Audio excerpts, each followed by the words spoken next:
fishing couples, naandyan na po yung inihaw na bangus. So, pagdating po ni ka-partner Maron, kami po ay kakain na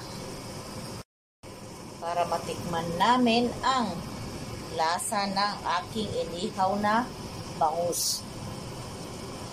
Na ang sausawan po namin ay bagoong na meron po siyang sili na maanghang. Ayan. At itong ating bangus na malaki.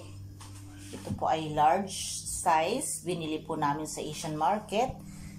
Inihaw ko at meron po tayong sausawan na bagoong o ginamos na meron po siyang sili. So, panghimagas po natin yung ating prutas.